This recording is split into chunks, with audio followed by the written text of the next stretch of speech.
Welcome to Booooky Time, your cozy corner for relaxation and soothing stories. We truly appreciate your support. Don't forget to subscribe. Chapter 1. The Thing I Love. My name is AJ, and I love school. Going to school is just so much fun. I wish we could go to school at night. I wish we could go to school on the weekend. I wish we never had vacations. Just kidding. I hate school.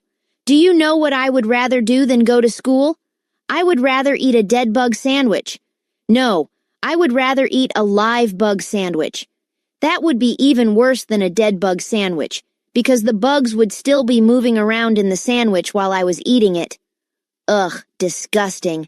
But even more disgusting than eating a live bug sandwich is going to school. I don't hate everything, you know. Some stuff I love, like video games, and skateboarding, and trick biking. I'll tell you the one thing that I really love more than anything in the world, and it's not Andrea Young, this annoying girl in my class with curly brown hair. I love Pee-wee football. In the fall, I play football every Saturday. Football is cool because you get to push and shove and yell and knock kids on their butts. And the best part is, you don't even get punished. At school, if you push and shove and yell and knock kids on their butts, you have to go to the principal's office. But in football, you're supposed to push and shove and yell and knock kids on their butts. That's why I hate school and love Pee-wee football. If you ask me, the world would be a better place if they closed all the schools and turned them into Pee-wee football camps. The only problem is, my team stinks. We're called the Moose, and we lost every game last season. Every game. The good news is, we're getting a new coach this year named Coach Hyatt. I bet he'll be a lot better than our old coach, Mr. Boozer. Mr. Boozer was a loser. I put on my uniform and shoulder pads to get ready for our first practice. Shoulder pads are cool because they make it look like you have big muscles. Our uniform is red, and we have red helmets with a lightning bolt down the middle. Mom drove me to practice at the high school field. We got out of the car and one goose and another goose are geese. But one moose and another moose aren't meese. Nobody knows why. Looked around until we found the other guys in the 70-pound league. "Give me a goodbye hug, AJ," my mom said. Mom is always trying to hug me, especially in front of other kids. Moms are weird. "Not now, Mom." "Hug me, AJ," my mom said.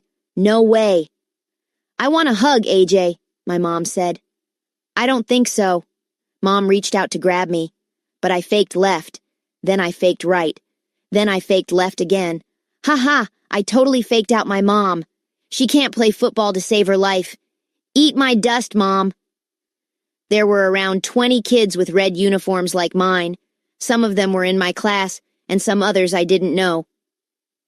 "I can't wait to meet Coach Hyatt," said my friend Michael, who never ties his shoes. "I hope he lets me be the kicker," said Ryan, who will eat anything, even stuff that isn't food. "I hope he lets me play fullback," said Neil, who we call the nude kid, even though he wears clothes. "I hope he lets me be the quarterback because—" I didn't get the chance to finish my sentence because that's when a cool car pulled up. It looked just like a real car, only smaller. Michael knows all about cars. He said it was a Mini Cooper. Coach Hyatt and some kid got out of the little car. They were coming over to us. The coach had on a red shirt and a red hat. It's called a quarterback because in ancient times, a football cost 75 cents. When primitive people used $1 to buy one, they got a quarterback and wore a whistle around his neck.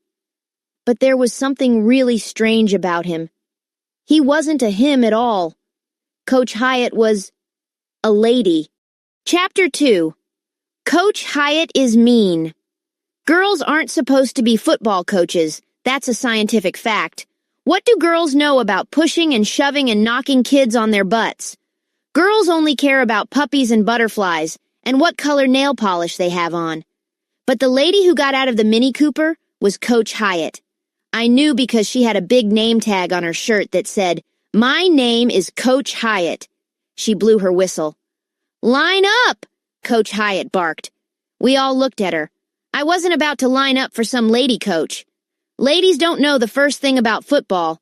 My mom thinks that sacking the quarterback means you put a bag over his head. Like I said, moms are weird. Coach Hyatt blew her whistle again. I said, line up. We all lined up. Coach Hyatt looked mean. We were all shaking and shivering and quivering. Now listen up, she barked. This is my son, Wyatt. He's on the team, whether you like it or not. Wyatt Hyatt? I knew right away this kid was weird. Wyatt was a little guy. He looked like he was in first grade. Wyatt was picking his nose and wiping it on his helmet. I hope you kids are ready to work, barked Coach Hyatt. We're here to play football, I told her. Well, you're gonna work, and you're gonna sweat, and you're gonna stink, and you know what? What? We all asked. You're gonna like it, she barked. Coach Hyatt was scary. Some kids were already whimpering and saying they wanted to go home.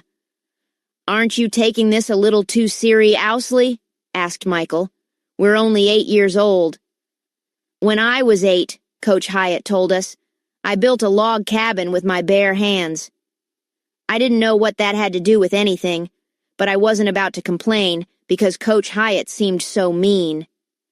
Can I go to the bathroom? One kid asked. No, Coach Hyatt barked. Bathrooms are for losers. You're weak. I'll chew you up and spit you out. I'm gonna turn you ragamuffins into winners.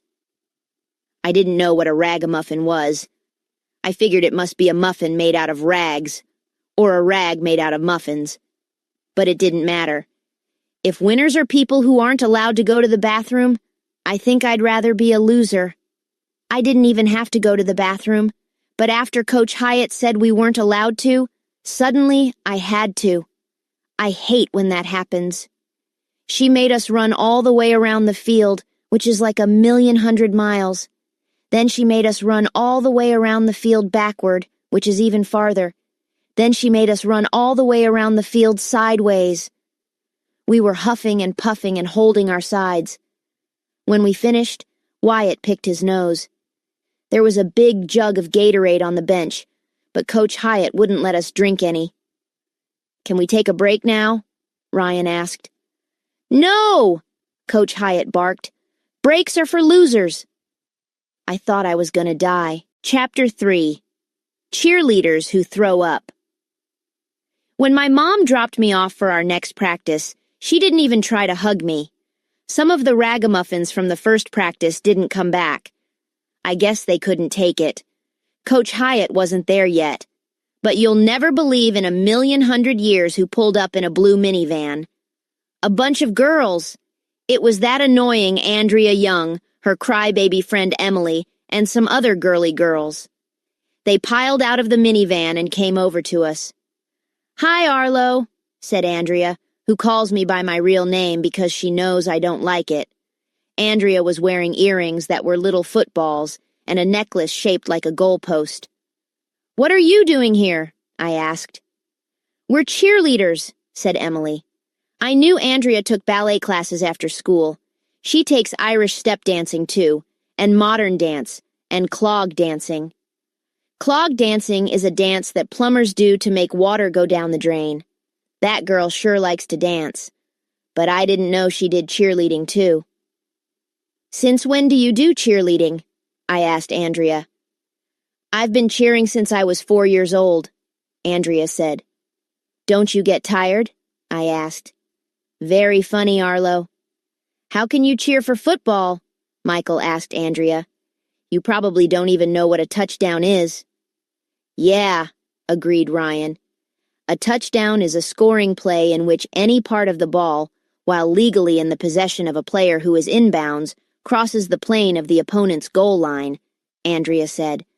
I read a book about football, so now I know all about it. I hate her. Why can't a goalpost fall on Andrea's head? Do you want to hear one of our cheers? Asked Emily. We wrote them ourselves. Oh, yes, I said. I'd love to. In the next century. So of course Andrea and Emily did their cheer anyway. They danced around while chanting, jump in the air, fall in the dirt, just make sure no one gets hurt, Go. Moose, that cheer is lame, I told them. You're mean, Arlo, Andrea said. Their cheer was lame. Football cheers should be cool. I made up a cheer on the spot that was way better than their dumb cheer. Bust 'em, beat 'em, make 'em bleed, hit 'em till their eyeballs fall out. That doesn't even rhyme, Emily said. And it's so violent, said Andrea. We only do positive cheers that don't hurt anyone's feelings. Yes, said Emily. It's not whether you win or lose, it's how you play the game. Isn't the important thing to have fun? No, I said. Where'd you get that crazy idea? The girls did one of their routines where they throw each other up in the air while they do a cheer. Laugh and play and shout and sing. Winning isn't everything. Go! Moose! What a lame cheer. But I had to admit that Andrea and her friends were pretty good at throwing each other up. In the air, that is. If you threw up a person, it would be disgusting. I remembered that in phys ed, Andrea is always the one who can balance feathers, juggle scarves, and do stuff better than anybody else. She's a good soccer player, too, but she's still annoying. Do you want to see us make a human pyramid? Asked Emily. Why don't you go to Egypt and make a real pyramid? I suggested. And don't come back. Humph, said Andrea. She and the other cheerleaders stormed away to practice at the other end of the field. When girls get mad, they always say, humph. Nobody knows why. Chapter 4. Weird Training Methods. Coach Hyatt pulled up in her Mini Cooper with her weird son, Wyatt Hyatt. She blew her whistle. Line up, she barked. I hope you ragamuffins are ready to work today. Are we gonna run more laps? Michael asked. No. Are we gonna do jumping jacks? Asked Ryan. No. Are we gonna do push-ups? Asked Neil the nude kid. No. Sit-ups? I asked. Touch our toes? No. Then what are we gonna do? Michael asked. You're going to pick up my car, said Coach Hyatt. What? You heard me. Pick up my car. I can't pick up a car, I said. You can't pick up a car by yourself, said Coach Hyatt, but I bet that all of you can pick up my car together. She told half of the team to grab the front bumper of the Mini Cooper and the other half of the team to grab the back bumper. Wyatt just picked his nose. Okay, Coach Hyatt said. When I blow my whistle, pick up the car. She blew her whistle, and we pulled up with all our might, and you'll never believe in 1,000,000 years what happened. We picked up the Mini Cooper. Wow, we all said, which is Mom upside down. Look at that, Coach Hyatt barked. You ragamuffins picked up a car. That's teamwork. My motto is, if you can pick up a car, you'll go far. It seemed to me that you could go a lot farther if you got in the car and drove it somewhere. But still, it was cool to pick up a car, even if it was a Mini Cooper. Coach Hyatt had us pair off and pass the football back and forth. She said she wanted to see who could throw the ball and catch it. Ryan got teamed up with Neil. I got teamed up with Michael. Wyatt just picked his nose. I'm a good quarterback. Michael and I were passing and catching pretty good when one of my throws got past him. The ball rolled all the way over near the cheerleaders. Andrea picked it up. Hey, throw it back, Michael yelled. What's the magic word? Andrea asked. Please, said Michael. Andrea picked up the football. And you'll never believe in 1,000,000 years what happened next. She threw it way over all our heads. I mean, it must have gone 50 yards in the air. And it was a perfect spiral, too. Wow, we all said, which is Mom upside down. Chapter 5. Dancing in the Endzone. When we arrived for our next practice, Andrea and the girly cheerleaders were practicing their routines at the other end of the field. Losing! Winning! We won't lie! We're most happy with a tie! Go! Moose! What a lame cheer. Finally, Coach Hyatt showed up in her Mini Cooper with her nose-picking son, Wyatt Hyatt. There was a guy sitting in the car with them, but he didn't get out. That was weird. Coach Hyatt blew her whistle. Line up. Are we gonna pick up your car again today? Asked Neil. No, the coach barked. Today, you ragamuffins are going to learn the most important part of football, how to do an endzone dance. A what? Asked Ryan. After you score a touchdown, you have to do a dance in the end zone, Coach Hyatt said. Then Coach Hyatt showed us her end zone dance.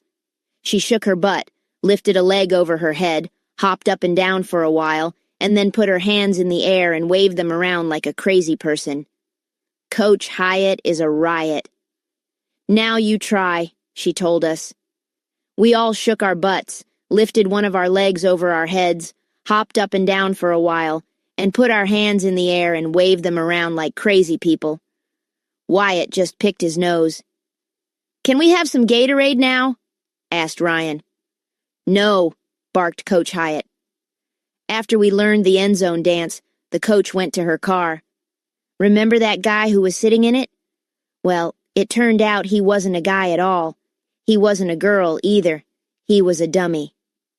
This is my friend Elvis, Coach Hyatt said as she carried the dummy over to us. Sure enough, the dummy looked just like the real Elvis. It sounded like him too. Coach Hyatt pushed a button on the back of the dummy and it started singing, "You ain't nothing but a hound dog." Coach Hyatt said we were going to use Elvis to practice our tackling. Tackling is fun because you get to knock the dummy on its butt. We all lined up to tackle Elvis. I got to go first because my name begins with A. Okay, AJ, said Coach Hyatt. I want you to pretend this is somebody you really hate. That was easy. I'm gonna pretend it's Andrea, I told the guys. You ain't nothing but a hound dog, sang Elvis. I pretended that the Elvis dummy was Andrea and rammed it as hard as I could. Don't be cruel, sang Elvis as I got off him. Oh, I'm all shook up. Good job, AJ, said Coach Hyatt. Each of us got to tackle the Elvis dummy 5 times. It was cool. Coach Hyatt showed us how to go for the legs so the runner would fall down. Wyatt just picked his nose. Doesn't that kid ever run out of boogers? When we were finished, the coach blew her whistle and said we could take a drink from the Gatorade jug. That's when Little Miss Perfect came over. She had on a cheerleading uniform and was holding pom-poms in her hands. That was a very violent exercise you were doing, Andrea told us. Is it really necessary to hit the dummy so hard? I think that leads to violent behavior in children. Can you possibly be more boring? I asked Andrea. Why don't you go back to your side of the field and work on your lame cheers? Humph, said Andrea. Then she stormed off to do more lame cheers with her friends. We don't hate and we don't boo. We respect the other team too. Go! Moose! After everybody had some Gatorade, Coach Hyatt taught us how to punt the ball. Punting is hard. I punted the ball really far, but I couldn't make it go straight. One of my punts landed over near the cheerleaders. Andrea picked it up. I remembered the last time she got her hands on the ball. She threw it over our heads. Don't throw it, I told Andrea. Just bring it back. What's the magic word, Arlo? Asked Andrea. Now, I yelled. Well, okay, Andrea said, but you're going to have to tackle me for it. Me and the guys laughed. A cheerleader thought she could run past a bunch of trained football players. Ha! I'd like to see you try, I yelled. Andrea started running toward us. Get her, I yelled. Andrea faked out Michael. Then she faked out Ryan. Then she faked out Neil. Andrea was faking out everybody. She was running down the field and nobody could stop her. Nobody but me, that is. After she faked everybody else out, I was the only player between Andrea and the goal line. You're not getting past me, I told her. Oh, yes, I am, Arlo. Oh, no, you're not, I told Andrea. We went back and forth like that for a while. Then Andrea faked left. Then she faked right. Then she faked left again. But I wasn't gonna fall for her lame fakes. I grabbed her legs and slammed her to the ground. All the guys cheered. Ooh, Ryan said. AJ tackled Andrea. They must be in love. When are you gonna get married? asked Michael. If those guys weren't my best friends, I would hate them. Chapter 6. Rufus the Doofus. Coach Hyatt showed up at our next practice with Wyatt the nose picker. A big, brown rubber thing was strapped to the roof of the Mini Cooper. "What's that big brown rubber thing?" we all asked. "Last time I told you ragamuffins about the Endzone dance," the coach said. "Today I want to talk about another very important part of football, the blimp." "You got a blimp?" asked Ryan. We all got excited because blimps are cool. "Not exactly," Coach Hyatt said as she took the big brown rubber thing off the roof of her car and put it on the grass. "I couldn't get a blimp, but I got something even better." "What is it?" Michael asked. "Oh, you'll see," said Coach Hyatt. She attached a bike pump to the big brown rubber thing and started pumping air into it. It got bigger and bigger, and you'll never believe in 1,100,000 years what it turned out to be. It was a giant inflatable moose. "This is Rufus," said Coach Hyatt. "He's our mascot. I call him Rufus T. Moose. The T stands for thee. Rufus the Moose will float over the field and inspire us to victory." "Where'd you get him?" I asked. "Rent a moose?" "No, rent a blimp," Coach Hyatt said.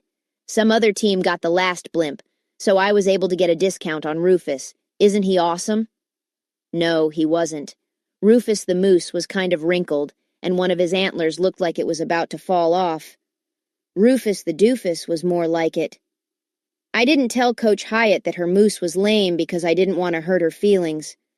The coach tied Rufus the Doofus to a tree so he wouldn't blow away. Then she wheeled a big whiteboard out of the equipment shed. It was like the whiteboards we use at school. "It's time to go over some plays," Coach Hyatt told us.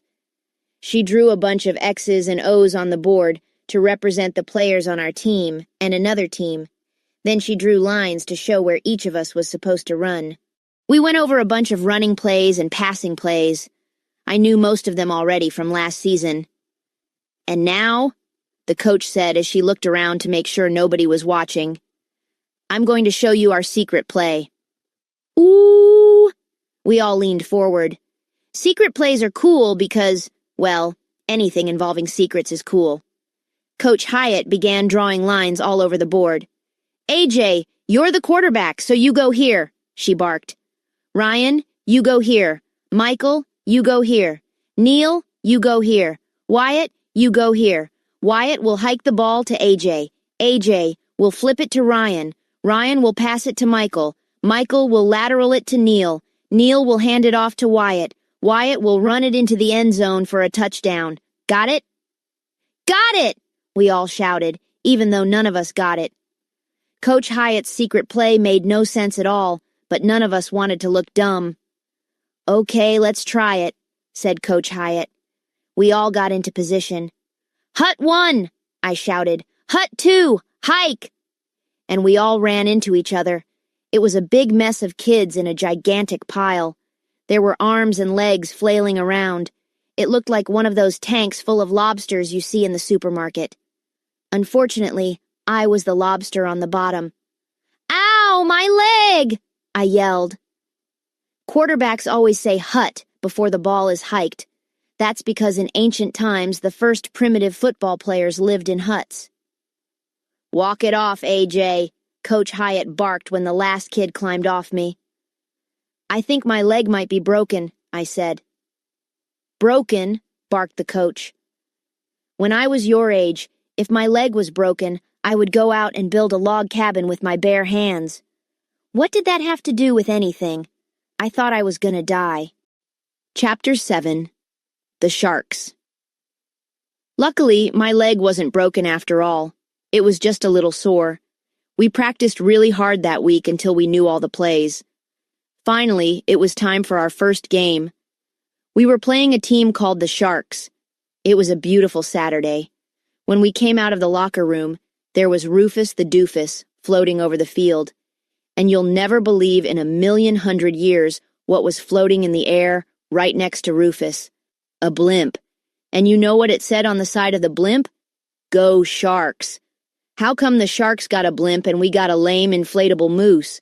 It totally wasn't fair. Andrea and the other cheerleaders were on the sideline with their pom-poms. Football has a kicker. Baseball has a batter. Whatever game we play, the score doesn't matter. Go Moose!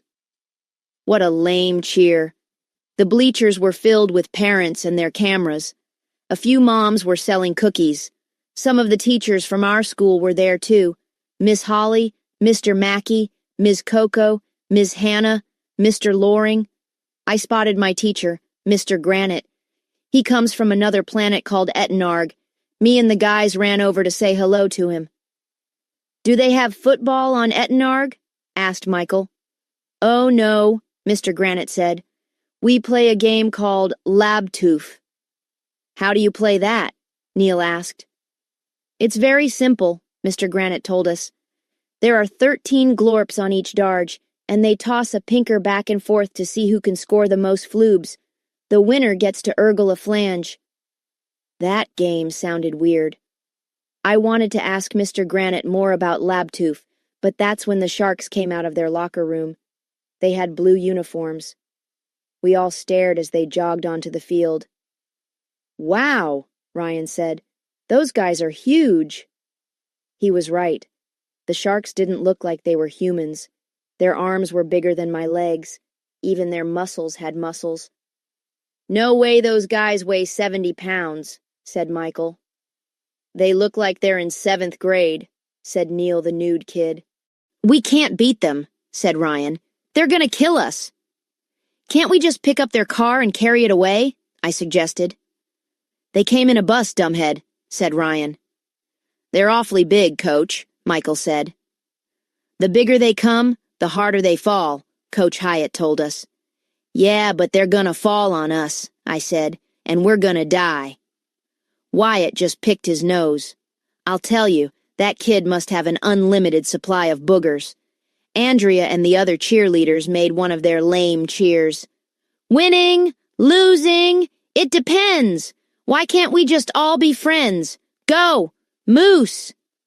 When the Sharks came out, their cheerleaders on the other side of the field started doing a cheer of their own. It didn't rhyme or anything, but it sounded a lot better than our cheers. Kill, kill, kill, crush the moose, stomp them, rip their faces off, remove their internal organs. My life is over, I told the guys. Chapter 8, the first half. It was time for the coin toss to decide which team would kick off. Me and Ryan are captains of the Moose, so we ran out to the middle of the field. So did 2 of the Sharks. The ref told us to shake hands. One of the Sharks grabbed my hand. He didn't just shake it like a normal person. He started squeezing, so I squeezed back, and he squeezed harder, and it really hurt. I thought I was gonna die, but just before my fingers were crushed, the Shark let go. Grrr, he said. I eat shrimps like you for breakfast? So is your face, I replied, because I couldn't think of anything else to say. The ref tossed the coin up and I called heads. Tails, yelled the ref. Bummer in the summer. We had to kick off. Our team got into position. Ryan put the ball on the tee. All the grown-ups in the bleachers started cheering.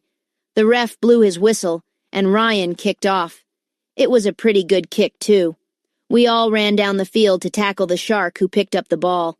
The only problem was, there were giant sharks running all over the place. One of them knocked Michael on his butt. One of them knocked Ryan on his butt. One of them knocked me on my butt. They were knocking all of us on our butts.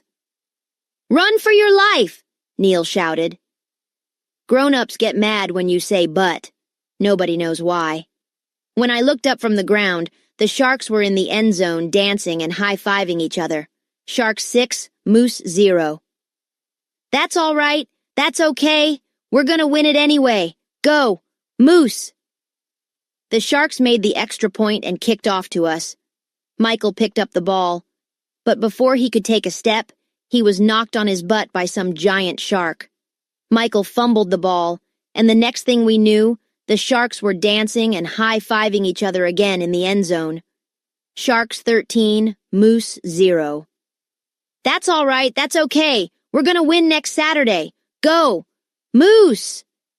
You don't need to hear all the gory details of what happened in the first half, but whenever the Sharks had the ball, they ran right over us like we were made out of tissue paper and knocked us on our butts.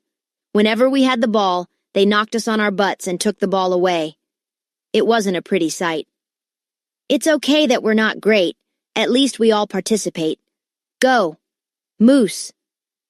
What a lame cheer. Andrea and her friends were no help at all. The cheerleaders weren't looking very cheery. Wyatt was useless. All he ever did was stand around and pick his nose. And having Rufus the doofus floating over the field wasn't doing us any good either. Finally, the clock ran out. It was halftime. We had played 2 quarters, but it felt like a million. Our team was staggering all over the field. I was still on my hands and knees in the dirt after the last Shark touchdown. "Hey, loser," one of the Sharks said to me on his way to the locker room. "Where'd you get that lame moose?" "Rent a blimp," I told him. The score at halftime: Sharks 77, Moose 0. Chapter 9. Halftime. We all trudged into the locker room like zombies. Tired. We were sore, dirty, depressed. It looked more like a hospital than a locker room. Hyatt was lying on the floor picking his nose. "I think I'm gonna die," I announced as I plopped down on a bench. "Can we go home now?" asked Neil the nude kid. Coach Hyatt blew her whistle. "Okay," she barked. "Listen up. All you ragamuffins gather around and take a knee." "Take a knee?" I asked. "Why should I take a knee?" "Where do I get a knee to take?" asked Ryan. "And where should I take it?" "What if somebody is using their knee and can't loan it to me?" asked Michael. "I can't take my own knee," said Neil. "I need it. Whose knee should I take?" "Just kneel down, boys," said Coach Hyatt. "Oh. We're only behind by 77 points, the coach told us. There's still a lot of football to be played, plenty of time to catch up." Everybody groaned. "Can't we just forfeit the game, Coach?" I asked. "Forfeit?" Coach Hyatt barked. "When I was your age and my team was behind by 77 points, do you know what I would do?" "What?" we all asked. "I'd build a log cabin with my bare hands." "Why would you do that?" asked Ryan. But Coach Hyatt wasn't listening. She picked up a clipboard and paced back and forth across the locker room. I could tell she was going to give us a pep talk. Coaches always pace back and forth and give you a pep talk when your team is losing. It's the first rule of being a coach. "I want to ask you ragamuffins a question," Coach Hyatt said. "What's a 10-letter word that means first president?" "Washington," we all shouted. "Right." The coach wrote something on her clipboard. "What does that have to do with football?" I asked. "Nothing," the coach replied. "I'm working on a crossword puzzle." She started pacing back and forth again. "How many states are there?" she asked. 50, we all shouted. "Right, and how many cents are in 2 quarters?" asked Coach Hyatt. 50, we all shouted. "Right, and what's half of 100? Asked Coach Hyatt. 50, we all shouted. "What does that have to do with football?" I asked. "Nothing," she said. 50 is my favorite number. The point is, this game is half over. That's 50%, so we've got 50% left. The Sharks had their half. Now it's time for our half. "But we're getting killed out there, Coach," Michael said. "Don't worry," Coach Hyatt told us. "I have a plan." A plan? What plan could she possibly have? We were behind by 77 points. "It's time to bring out our secret weapon," Coach Hyatt said. She went over to the locker room door. She put her hand on the doorknob. And you'll never believe in 1,100,000 years who walked into the door at that moment. Nobody, because if you walked into a door it would hurt. But you'll never believe who walked into the doorway. I'm not gonna tell you. Okay, I'll tell you. But you have to read the next chapter. So nah boo-boo on you. Chapter 10. Our Secret Weapon. It was Andrea Young. Little Miss Perfect, I know everything and you don't walked into our locker room, and she was wearing a football uniform. There's a girl in the locker room, shouted Neil, the nude kid. Run for your lives. Coach Hyatt is a girl too, dumbhead, I told Neil. Oh, right. Hi, Arlo, Andrea said. What are you doing here? I asked her. Coach Hyatt asked me to join the team because you boys are so lame, she told me. I wasn't allowed to wear my jewelry, so I accessorized my helmet with stickers. Do you like it? No, I told her, and girls don't play football. I've been watching Andrea on the sideline, Coach Hyatt told us. I think she can help us. She's fast, she's strong, she's smart. She's annoying, I added. Do you want to win, AJ? Coach Hyatt asked. Or do you just want to complain? Can I do both? I asked. Coach Hyatt paced the locker room again. Do you ragamuffins know what I used to have when I was your age? Asked the coach. A log cabin, I guessed. No, a hamster, Coach Hyatt said. His name was Chip. I loved that hamster. And one day Chip got run over by a bulldozer. Poor little fella. He didn't have a chance. Chip was flattened, and after the bulldozer ran over him, he was about the size of a living room rug. Everybody started sniffling because we were imagining in our heads a hamster getting run over by a bulldozer. When you kids go out on the field for the second half, the coach continued, don't think about winning this game for me. Don't think about winning this game for your parents. Think about Chip, that poor little hamster. Let's go out there and win this one. For the chipper. I wasn't sure why we should play any better just because Coach Hyatt's hamster got run over by a bulldozer. But it almost didn't matter what she said, because we all started jumping up and down and chanting, Chipper, Chipper, Chipper, as we ran out of the locker room to start the second half of the game. Chapter 11, The Moose Goes Nuts. We ran out onto the field and got ready to receive the kickoff. One of the Sharks walked by me. You guys are toast, he sneered. That guy totally made no sense at all. Toast is bread that was in a toaster. I'm a person, and I've never been in a toaster. How could a person fit inside a toaster anyway? He'd have to be really small. I'd rather be one of those muffins made of rags. We lined up, and the Sharks kicked off to start the second half. Andrea picked up the bouncing ball. She faked left, and some shark went flying by her. She faked right, and another shark missed the tackle. Andrea was faking left and right, and the sharks were falling all over themselves trying to tackle her. Everybody started screaming with excitement. Andrea was running downfield, dancing and leaping past the sharks. She pirouette-ted and Irish-stepped and hip-hopped around the sharks. They couldn't lay a hand on her. Finally, Andrea Clogg danced into the end zone. Touchdown! We actually scored! Everybody was going crazy. Football is a lot like dancing, I guess, except that you get to knock guys on their butts. Suddenly, I didn't feel tired or sore anymore. Andrea is a really good soccer player, so Coach Hyatt said she could kick the extra point. Sharks 77, Moose 7. After we all calmed down, Andrea kicked off. We ran down the field and gang tackled the shark with the ball. He fumbled it. Andrea scooped the ball up and ran it all the way into the end zone.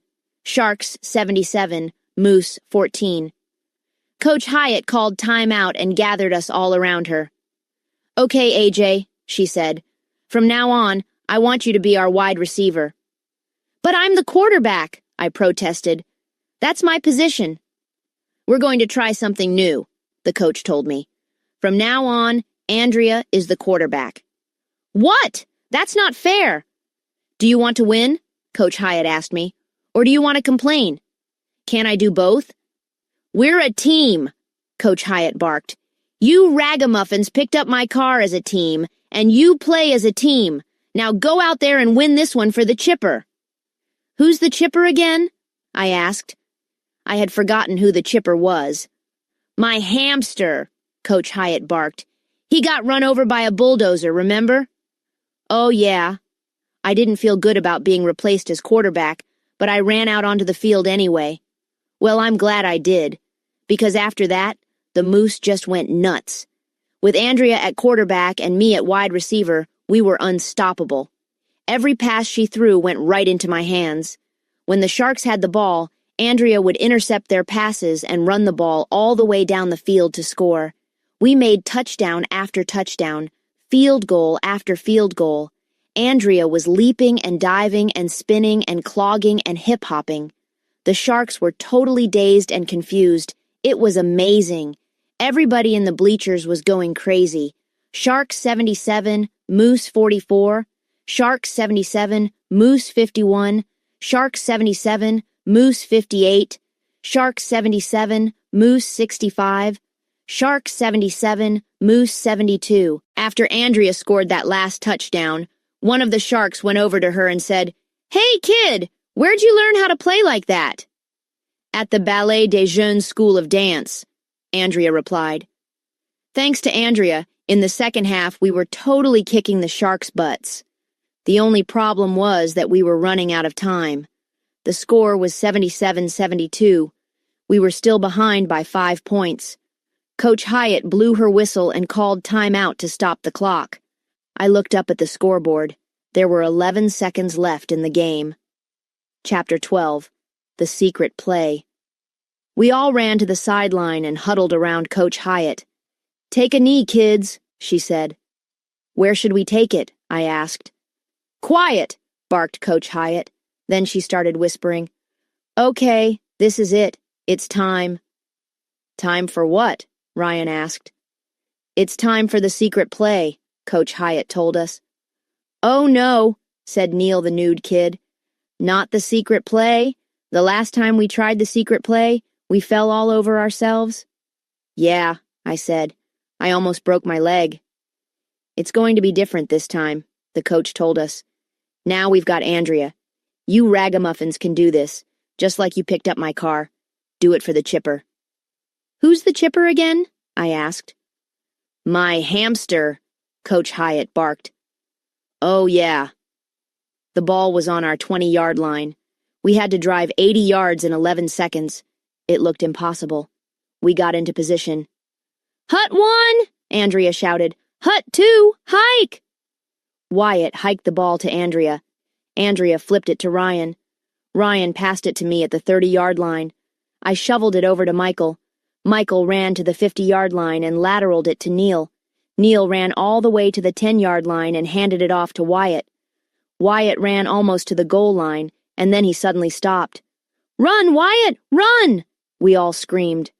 There was no time left on the clock. Wyatt was just standing at the 1-yard line. If he didn't score, the game would be over, and we would lose. "Run!" we all screamed. A shark was about to tackle Wyatt. That's when the weirdest thing in the history of the world happened. Wyatt picked his nose. Well, that's not the weird part, because Wyatt picks his nose all the time. The weird part was that Wyatt picked his nose, and then he stuck the booger right on the shark's face. "You disgusting." The shark shoved Wyatt away from him. Wyatt fell on his butt and landed. "In the end zone. Touchdown. 78-77. The Moose win. Everybody went crazy. You should have been there. Our whole team ran to do the end zone dance. We shook our butts, lifted one of our legs over our heads, hopped up and down for a while, and then put our hands in the air and waved them around like crazy people. Nah, nah, nah, boo-boo on the Sharks." We ran to the sideline, and all the parents were taking pictures of us. It was a real Kodak moment. "You made a home run!" my mom yelled. I slapped my forehead. Everybody was going nuts and hugging each other. Andrea came over to me. She opened her arms. "Give me a hug, Arlo," Andrea said. "Not gonna happen." "I want a hug, Arlo," Andrea said. "Not for $1,100,000. "Come on, Arlo," Andrea said. "I would rather eat a live bug sandwich." We went back and forth like that for a while. "Arlo, I'm on your team," Andrea said. "Humph." Andrea had a point. After a big win like this, you should hug your teammates. Andrea was on our team, and she won the game for us. But she was a girl. If I hugged Andrea, the guys were sure to make fun of me. I was faced with the hardest decision of my life. I didn't know what to say. I didn't know what to do. I had to think fast. I was concentrating so hard that my brain hurt. Suddenly, Andrea reached out to grab me. I faked left. Then I faked right. Then I faked left again. But Andrea didn't fall for my fakes. She wrapped her arms around me and hugged me. Ugh, disgusting. Oh, Ryan said. AJ and Andrea are hugging. They must be in love. When are you going to get married? Asked Michael. Coach Hyatt told everybody to line up. At the end of each game, we have to line up, shake hands with the other team, and say, "Good game." Nobody knows why. I shook hands with all the sharks. When I got to the last one, he grabbed my hand and started squeezing. "Good game," he told me as he crushed the bones in my hand. "If it weren't for that girl, we would have destroyed you." I thought I was going to die. Chapter 13. UFM. It means Unidentified Flying Moose. On TV, the winning football team dumps Gatorade over the coach's head at the end of the game. "Hey," I whispered to the guys, "let's dump the Gatorade over Coach Hyatt's head." "Great idea, AJ," Ryan said. "I should get the No-Bell Prize. That's a prize they give out to people who don't have bells." Coach Hyatt was facing away from us, talking to some parent. Neil unscrewed the top from the jug of Gatorade. Me and Michael and Ryan grabbed the jug. Wyatt just picked his nose. "Man, this jug is heavy," Michael said, grunting. "Hey, we picked up a car, didn't we?" Ryan said. We lifted the giant jug and carried it over to Coach Hyatt. The parent she had been talking to was walking away. Coach Hyatt was about to blow her whistle. That's when we dumped the entire jug of Gatorade over her head. It was great. Gatorade was everywhere. Coach Hyatt was soaked. That's when the strangest thing in the history of the world happened. Coach Hyatt grabbed her throat. It looked like she was trying to say something, but she couldn't. All that came out of her mouth was a whistling noise. "She's choking!" Ryan yelled. "Her whistle is caught in her throat!" Coach Hyatt was gagging and looking really scared. "She can't breathe!" Neil yelled. "We've got to do something!" shouted Emily. "This is all your fault, Arlo," Andrea said. "It was your idea to dump the Gatorade on her head." I looked at Ryan. Ryan looked at Neil. Neil looked at Andrea. Andrea looked at Emily. Everybody was looking at everybody else. "Does anybody know the Heimlich maneuver?" one of the parents shouted. The Heimlich maneuver is this thing you do when somebody has something caught in their throat. "AJ does!" Ryan yelled. "That's right!" shouted Andrea. "He saved my life once." It was true. One time, Andrea was choking on an apple, and I punched her in the stomach to make the apple pop out. I grabbed Coach Hyatt from behind and punched both of my fists against her stomach. The whistle shot out of her mouth. "You saved my life, AJ," said Coach Hyatt. The whistle kept flying up in the air. And you'll never believe in 1,100,000 years what it hit. Rufus the doofus. That whistle must have had a sharp edge, because it tore a hole in Rufus. Rufus started flying crazily around in the air. Rufus faked left. Rufus faked right. Then Rufus must have run out of air, because he was falling out of the sky. "Run for your lives!" shouted Neil. "It's an unidentified flying moose." Everybody freaked out and went running in all different directions and crashing into each other. Rufus was heading straight for the group of cheerleaders. And then, wham! Rufus landed right on Emily. Emily was on the ground under Rufus, freaking out, like always. It was hilarious. We saw it live and in person. "Ow! My leg!" Emily yelled. We all gathered around and picked Rufus up off Emily. It was easy, because we had already picked up a Mini Cooper and a jug of Gatorade. "Are you okay, Emily?" asked Andrea. "No, I'm not okay," Emily yelled with tears in her eyes. Sheesh, what a crybaby.